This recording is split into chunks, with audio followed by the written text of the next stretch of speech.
அனைத்து தேவர் சமய உறவு அனைவருக்கும் என் வணக்கம். 5 வருஷத்துக்கு முதல்ல தமிழ்நாட்டு முதலமைச்சர் மு.க. ஸ்டாலின் பசுமல்ல தேவர் குரு பூஜைக்கு மரியாதை செலுத்திட்டு, நாங்கள் ஆட்சிக்கு வந்தால்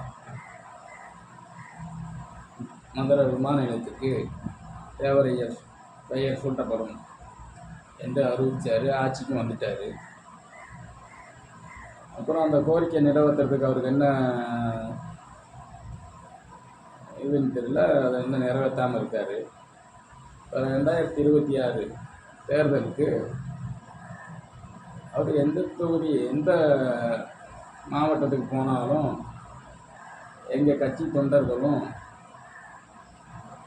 எங்கள் அமைப்பை சேர்ந்தவர்களும் தமிழ்நாடு முதலமைச்சர் அவர்களுக்கு கருப்பு கொடி காட்டி நாங்கள் எங்களுடைய எதிர்ப்பை தெரிவிப்போம். திமுக ஆட்சி தோல்வியை சந்திக்கிறதுக்கும் நாங்கள் கடுமையான முயற்சி எடுப்போம்.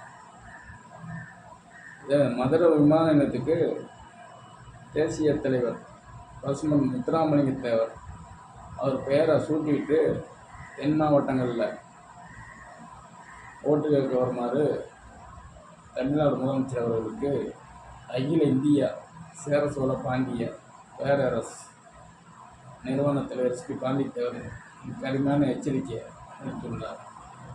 இந்த வீடியோவை அவர் கண்ணில் படும் வரைக்கும் லைக் பண்ணுங்கள், ஷேர் பண்ணுங்கள், சப்ஸ்கிரைப் பண்ணுங்கள்.